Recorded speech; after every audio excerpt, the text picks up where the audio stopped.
Imagine pouring your heart, soul, and every sleepless night into something for someone you love, only to hear them tear it apart behind your back. For 6 long months, I bent over needles and fabric, pricked my fingers until they bled, and stayed up until dawn sewing the most important dress of my sister's life, her wedding gown. I wanted it to be perfect, not just because she was my sister, but because she trusted me with the one thing every bride dreams of, walking down the aisle in a dress that makes her feel like the most beautiful woman in the world. I sketched designs, handpicked lace, and stitched every detail with care. I sacrificed weekends, ignored my social life, and spent money I barely had, just to make sure the dress fit her vision.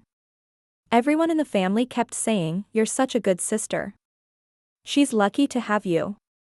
And I believed it, until one evening, while carrying the nearly finished gown upstairs, I overheard her voice through the door, "Tell Mom it doesn't fit. I can't wear this thing, it looks cheap." I wish she hadn't made it. I wanted a real designer dress. Those words sliced through me sharper than any needle ever could. My hands froze. My chest tightened. The same dress she had praised during fittings, the one she smiled at in front of me, was now cheap when I wasn't around. In that moment, something inside me cracked. This wasn't just about a dress. It was about love, trust, and the realization that sometimes the people you give everything to will never see your worth, and that's when I knew this wedding was about to change more than just her life. When my sister first got engaged, our entire family erupted in joy. She was the first among us to take that huge step, and everyone was buzzing with excitement about dresses, venues, and flowers. She came to me one evening, her eyes sparkling in a way I hadn't seen since we were little girls playing dress-up. "I want you to make my wedding dress," she said, almost casually, as if she were asking me to hem a skirt or fix a loose button. At first, I laughed, thinking she was joking. But her face stayed serious, her lips pressed together, waiting for me to respond. My heart skipped because I knew the weight of what she was asking. A wedding dress isn't just fabric and thread, it's the most important garment a woman will ever wear. I hesitated, trying to explain that I wasn't a professional designer, just someone who loved sewing and had gotten good at it through years of practice. But she didn't care. "I don't want anyone else to do it. I trust you. You know me better than anyone. You'll make it perfect." Those words melted my hesitation. I nodded, and from that moment on, my life shifted. The days that followed were filled with sketches spread out across my bedroom floor, fabrics draped over chairs, and my notebook filled with endless ideas. I visited fabric stores more times than I can count, running my fingers across rolls of lace, silk, and satin, searching for something that would match the dream she had described. She wanted elegance, but not too much glitter. Simple, but not plain. Timeless, but with a unique touch. Every word she used became a puzzle piece in my head, and I spent hours piecing them together. I'd sit on my bed at night, pencil in hand, drawing neckline after neckline, debating between sleeves and sleeveless, between ivory and pearl white. Each time I thought I had it, I would second-guess myself, start over, and push for something better. It wasn't just about creating a dress, it was about creating her dream. The first time I brought her swatches, she looked at me with such admiration that I almost cried. "You're amazing," she said, pressing a delicate piece of lace against her skin. Her words fueled me. From then on, I gave everything I had to this project. Weekends disappeared into long hours of sewing. My fingertips grew rough from pricking myself with needles. Some nights, I'd look at the clock and realize it was past 3 in the morning, yet I couldn't stop. I'd whisper to myself, just one more seam, one more adjustment, until exhaustion finally forced me to bed. My room looked like a storm had passed through, threads everywhere, fabric scraps covering the floor, pins sticking out of cushions like little porcupines. Yet I didn't mind. Each mess meant progress. Family members started noticing. My mother would peek into my room, shake her head at the chaos, and then smile softly. "She's lucky to have you," she would say. My cousins whispered that my sister was going to have the most beautiful gown anyone had ever seen. Even my father, who usually didn't care about fashion or sewing, patted my shoulder one night and said, you're making something that will last in memories forever." Those words meant more to me than I could express. I felt like I was building not just a dress, but a piece of family history. The fittings became our little secret rituals. She'd slip into the half-finished gown, and I'd adjust pins while she twirled in front of the mirror. Her face would light up every time she caught her reflection. "It's perfect," she whispered more than once, her eyes glowing. I believed her. I thought these were the moments we'd both remember forever, the bond of sisterhood stitched into every seam. I thought this was bringing us closer, stronger, more connected than ever before. We laughed when the fabric slipped, we teased each other when she had to stand still for too long, and I told myself that this was the greatest gift I could ever give her, but behind the joy was pressure. I knew if I messed up, there would be no second chance. A store-bought dress could be returned. But mine? Mine was her trust, her belief in me. Some nights, I lay awake with the image of her wedding day burned into my mind. I pictured her walking down the aisle, everyone gasping at how stunning she looked. I imagined whispers spreading, "Her sister made that dress." That thought pushed me to work harder. I wanted her to shine, but I also secretly wanted to feel proud, to know I had given her something no one else could. Money was tight, but I never let her know. I spent from my savings, choosing quality fabric even when it meant cutting corners on my own needs. I skipped outings with friends, telling them I was busy, but never explaining that I was home sewing until my eyes blurred. At times, I felt lonely, trapped in this endless cycle of measuring, cutting, and stitching, but then I remembered her smile during the fittings and kept going. Love made the sacrifices feel worth it. 6 months of my life disappeared into that dress. Each day, it grew closer to completion, and with each stitch, I felt closer to her. I convinced myself this was proof of my love as a sister, something deeper than words could ever show. The gown wasn't just fabric anymore, it was me, my time, my effort, my love, all poured into something tangible. By the end of the 6th month, when I finally held the nearly finished dress in my hands, I thought, this is it. This is what she'll remember forever. The day of the first real fitting felt like stepping into a dream. After weeks of sketches, cutting, and endless hand-stitching, the dress had finally taken shape, still raw, still unfinished, but enough for my sister to slip into and imagine the future. I remember carefully carrying the dress to her room as though it were glass, terrified that one wrong fold might ruin the fragile structure I had built. She was waiting, excited, her hair pulled back in a messy bun, no makeup, just her raw self. For a moment, I thought back to our childhood, when we used to wrap bedsheets around ourselves and pretend we were brides. We'd laugh until our stomachs hurt, spinning around in circles, promising that one day we'd be each other's bridesmaids. Now, standing before me, she was no longer a little girl. She was a woman preparing to walk into a new life, and I felt honored that I could be part of it in such a meaningful way. She slipped into the gown with a little gasp, her fingers brushing the fabric as if it were sacred. I adjusted the back, tugged at the seams, pinned the loose spots, and finally stepped back. The room fell silent. She stood before the mirror, her reflection draped in lace and satin, and for the first time, I saw her not just as my sister, but as a bride. Her eyes shimmered, and her lips curled into the kind of smile that can't be faked. "It's perfect," she whispered. My chest swelled with pride, my exhaustion evaporating in an instant. That smile was the reward for every sleepless night, every aching finger, every penny spent. In that moment, I felt closer to her than ever. The fittings became our ritual. Every few weeks, she would step into the growing masterpiece, and I would fuss over details, adjusting hems, refining seams, and making sure it hugged her in all the right places. She twirled in front of the mirror, laughing as the fabric swirled around her. Sometimes she'd press her cheek against mine and whisper, "You're the best sister in the world." Each word fed me like oxygen, driving me to push harder, to make it flawless. I began to believe this dress wasn't just a piece of clothing, it was a symbol of us, of our bond, of the silent love between sisters that had always carried us. Through childhood fights, secrets, and late-night talks, every compliment from her became a treasure I stored away. When she told me the neckline was exactly what she had dreamed of, I glowed inside. When she admired the lacework I had painstakingly hand-sewn, I felt unstoppable.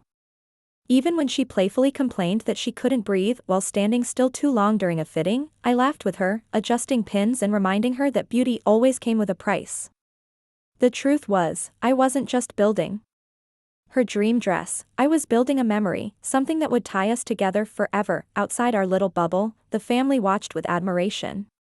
My mother would peek in during fittings, her eyes soft and full of pride. "This is going to be the most beautiful wedding anyone's ever seen," she said more than once.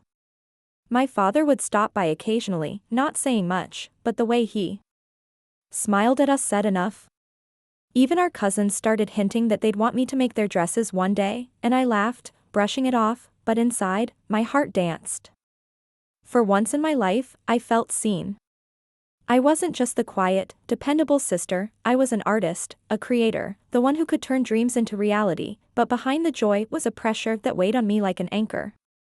Every fitting reminded me of the responsibility I carried. This wasn't a dress I could simply return to a rack if it went wrong. This was her wedding, her big day, her once-in-a-lifetime moment. Some nights, after she left, I sat alone in my room staring at the half-finished gown, my mind spinning with doubts. What if it's not good enough? What if she secretly hates it but doesn't tell me? What if I ruin her day? The fear gnawed at me, but then I'd remember her smile during fittings, her excitement, the way she hugged me tightly after every session. Those moments were enough to silence the voices of doubt, at least for a while. Slowly, the dress began to transform from fabric into a masterpiece. Each day, I added something new, a line of delicate beading along the bodice, lace carefully placed around the hem, hidden seams stitched so perfectly they looked invisible. Every detail was chosen with purpose. I wanted her to walk down the aisle feeling like the most beautiful woman in the world. I wanted people to look at her and gasp, not just because she was a bride, but because she radiated in something crafted with love. One evening, after another fitting, she sat on my bed in her sweatpants, holding the lace veil I had been working on.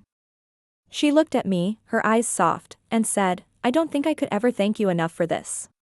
No one else would have done this for me." My throat tightened. I smiled, brushing it off, but inside I wanted to cry. She didn't realize I wasn't doing this for recognition, I was doing it because I loved her. Because she was my sister. Because seeing her happy mattered more than anything else. By the end of the 6th month, the dress was almost complete. When she stepped into it for the final major fitting, even I had to pause and catch my breath. She looked radiant, glowing, in a way that made the whole room feel warmer. She turned to me, eyes shining, and whispered again, "It's perfect." At that moment, I thought everything was worth it, the sacrifices, the exhaustion, the doubts. I believed that when she walked down the aisle, everyone would see not only the beauty of the dress but the love stitched into every seam. I didn't know then that behind her smile, another truth was waiting, one that would shatter everything I had built with my hands and my heart. It was late one evening, the kind of night when the house feels unusually quiet, the kind of silence where even the creak of the stairs seems louder than it should. I had just finished making the final touches on the gown, adjusting the hemline, reinforcing the seams, and smoothing out the last stubborn wrinkle in the veil. The dress looked beautiful, almost surreal, and as I carried it upstairs carefully draped over my arms, I felt a surge of pride mixed with exhaustion. My heart was pounding with excitement. I couldn't wait to show her the near complete result. That's when I paused outside her bedroom door, about to knock, when her voice drifted out through the crack, sharp and cutting in a way I had never heard before. At first, I thought I had misheard, but then her words became clearer. "Tell Mom it doesn't fit. I can't wear this thing, it looks cheap. I wish she hadn't made it. I wanted a real designer dress." My body froze as though the air had suddenly turned to ice. The dress nearly slipped from my arms. My ears rang, and for a moment, I couldn't breathe. The same sister who had smiled in the mirror, praised my work, and called it perfect had just dismissed 6 months of my love, effort, and sacrifice with a single cruel sentence. My heart dropped into my stomach and I pressed myself against the wall, listening, praying that maybe she would take it back, that maybe she was only frustrated or joking. But she didn't. She continued, her tone sharper than any needle I had ever held, saying she wished she had gone to a boutique instead, that no one would believe this was a real wedding gown. Each word pierced deeper, like knives carving into the pride I had carried for months. I wanted to barge in, to confront her, to ask how she could look me in the eye during fittings and lie so easily. But I didn't. My feet felt like they were glued to the floor, my throat tight with the weight of tears I refused to let fall where she could see them.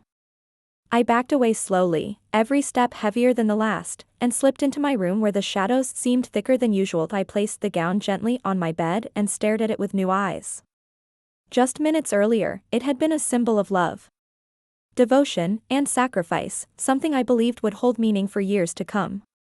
But now, it looked different, like a cruel reminder of all the time and energy I had poured into someone who didn't value me at all. My chest ached with the realization that every stitch I had sewn in love had been dismissed as worthless. I sat there for what felt like hours, my fingers running absent-mindedly across the lace, tears streaming down my face silently because I didn't want anyone to hear. The hurt wasn't just about the dress, it was about trust, about realizing that the person I thought I knew, the sister I thought I was closest to, had been smiling in front of me and sneering behind my back. That betrayal burned more than her words. The following days blurred together in a haze of forced smiles and heavy silence. She carried on as if nothing had happened, complimenting the gown during fittings, telling me how grateful she was, and laughing as though her cruel words had never left her mouth. I played along, nodding, adjusting seams, hiding my pain behind a mask I wore so tightly that no one could see through it. But inside, something had shifted. Each time I touched the gown, it no longer felt like love, it felt like a wound, reopening with every pin and thread. I noticed little things I had overlooked before, how she never asked if I was okay, how she never once offered to help or even bring me a cup of tea during those long nights of sewing. She simply took, expecting me to give without question, without recognition. And I had. Until now, the AT night, the memory of her words haunted me. I would lie awake, staring at the ceiling, replaying the moment again and again. It looks cheap. The phrase echoed in my head like a cruel refrain. I thought about all the times I had skipped meals to afford the fabric, the times I had ignored my own life just to make sure hers would shine, the sacrifices no one had seen. All of it dismissed in one careless remark. I wanted to scream, to tear the gown apart, to throw it at her feet and tell her to find someone else. But something in me kept holding back. Maybe it was love, maybe it was habit, maybe it was the desperate hope that she didn't mean it. Still, something in me hardened. I stopped looking at her the same way. Her compliments no longer warmed me, they rang hollow, like rehearsed lines spoken on a stage. Every hug, every smile, every thank you felt tainted by the truth I had overheard. I began to realize that she didn't see me as her sister who had poured her soul into this gift, she saw me as convenience, someone to exploit, someone to save her money while she could still pretend to be grateful. That realization hurt more than I could describe. It was the first time I truly felt invisible to her, as if my worth was measured only by what I could provide, not by who I was. The dress sat in my room, gleaming under the soft lamplight, beautiful to anyone who didn't know the story behind it. But to me, it had become a painful symbol, not of love, but of betrayal. And as her wedding day drew nearer, I felt a storm brewing inside me. I didn't know what I would do yet, whether I would confront her, expose her words, or swallow the pain and let her have her perfect day. All I knew was that things would never be the same between us again. The days leading up to the wedding felt like walking through a fog, each moment both surreal and suffocating. Everyone around me buzzed with excitement, voices rising with talk of flowers, catering, and seating arrangements, but inside, I felt hollow. Each time I saw my sister, she carried herself with that same glowing confidence, smiling at me with practiced sweetness as if the words I overheard had never been spoken. She slipped into the dress during the final fittings, twirling in front of the mirror, beaming, and telling me how perfect it looked. To the rest of the family, it was a touching scene, a bride radiant in her gown, lovingly crafted by her devoted sister. They clapped, wiped away tears, and told me I had created magic. I forced a smile and nodded, but inside, every compliment felt like a knife twisting deeper. I wanted to scream, if only you knew what she really said about this dress, if only you knew the truth hidden behind her smile. But I kept silent, burying the storm beneath a calm mask. On the night before the wedding, I sat in my room staring at the dress hanging by the window. The moonlight caught the lace in a way that made it shimmer like something out of a fairy tale, and for a moment I felt both pride and disgust. Pride because I knew the craftsmanship was beautiful, disgust because I knew she didn't see its worth. I thought about tearing it down, about destroying it so she would have to face the truth of what she had said, but my hands wouldn't move. Love, even bruised and twisted, still held me back. When the wedding morning arrived, the house was alive with chaos. Makeup artists, hairstylists, relatives bustling in and out, it felt like a circus.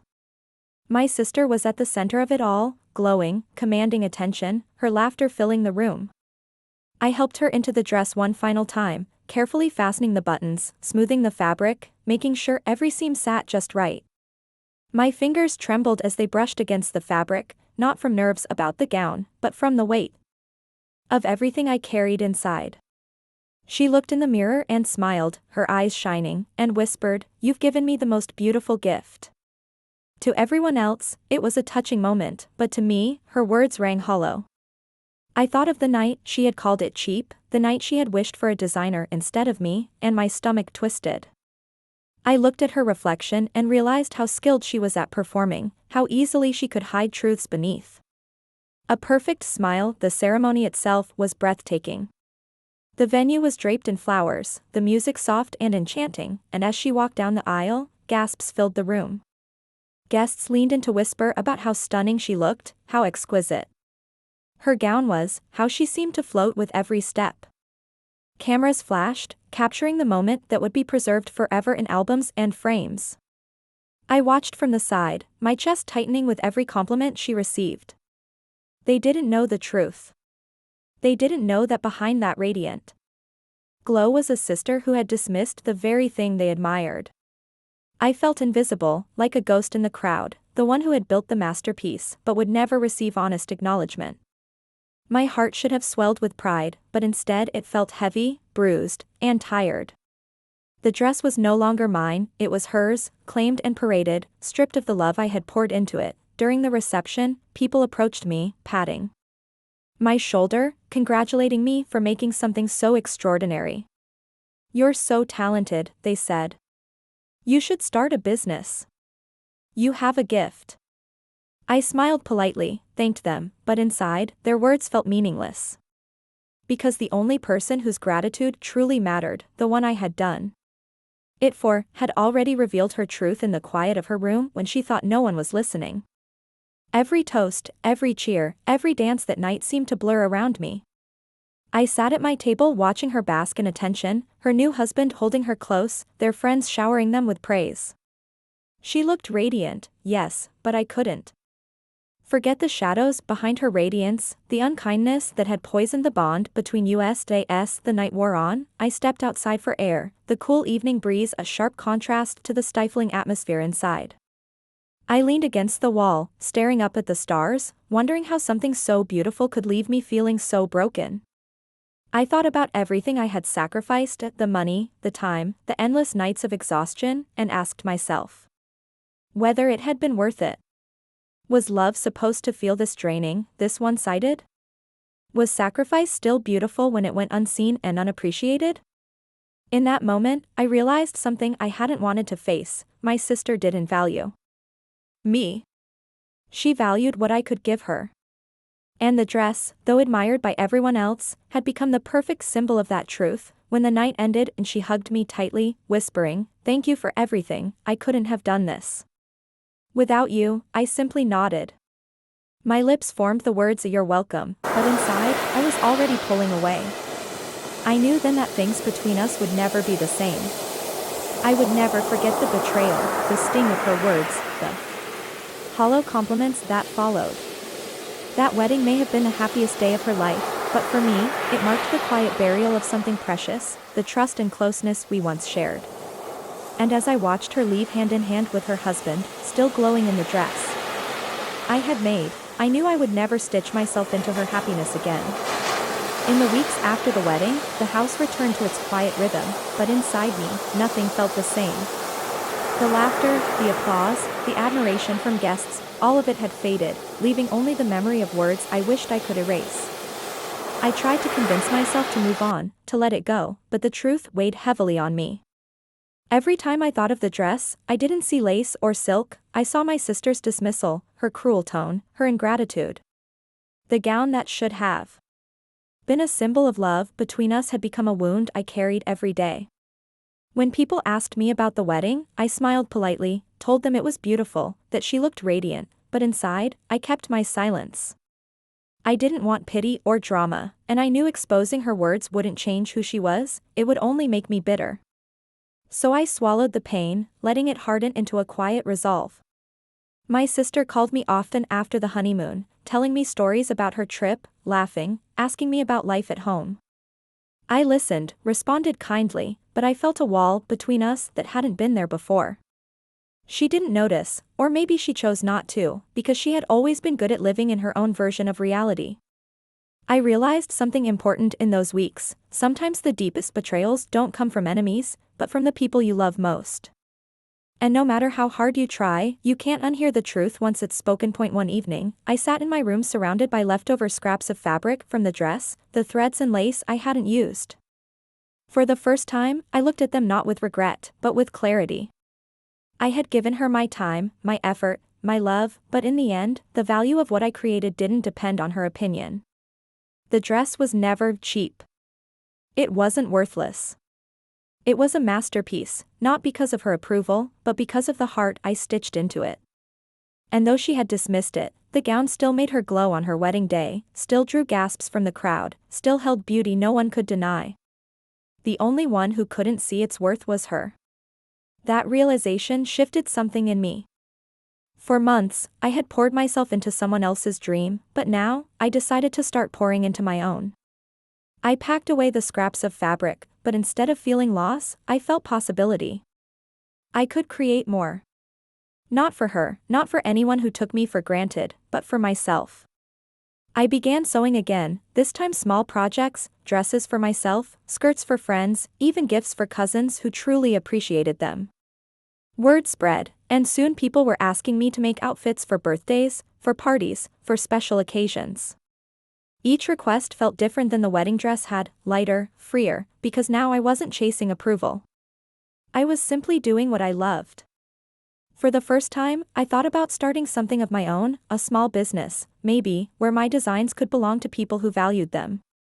The thought filled me with excitement instead of dread. I realized that the pain of betrayal had given me something unexpected: direction. My sister's ingratitude had taught me not to tie my worth to the opinions of others, even those closest to me. Our relationship never returned to what it had been. We still spoke, still saw each other at family gatherings, still smiled for photos. But beneath the surface, I knew the bond was cracked. I couldn't forget what she had said, and I couldn't unhear the contempt in her voice. I didn't confront her, because there was no point. Some truths don't need to be shouted to be real, they simply change how you see someone forever. She carried on with her life, showing off her wedding photos, basking in compliments about the gown, sometimes even bragging that I had made it. To outsiders, it looked like a gesture of love, and maybe in some way, it still was. But only I knew the whole story, the invisible scar stitched beneath every scene. And though it hurt, I found peace in knowing I had learned a lesson no one could take away: love without appreciation only drains you, and giving without boundaries only leaves you empty. So I let go. I stopped waiting for her gratitude, stopped replaying the words I had overheard, stopped carrying the bitterness of that night. I chose instead to carry forward the strength it gave me, the strength to know my value isn't defined by anyone else's careless judgment. The wedding dress, once a painful reminder, became a turning point in my life. It marked the end of blind sacrifice and the beginning of self-respect. And as I moved forward, designing, creating, and building something for myself, I felt lighter than I had in months. In the end, the story wasn't about her wedding or her betrayal, it was about me finding my voice, my strength, and my worth. I had spent 6 months sewing a dress for my sister, but what I truly created in the process was a new version of myself, someone who no longer stitched pieces of her soul into people who couldn't appreciate them, someone who finally realized that the most important masterpiece I could ever make was my own life. If you enjoyed this story, don't forget to like, share, and leave your thoughts in the comments below. Subscribe to The Silent Revenge for more powerful stories that will leave you speechless.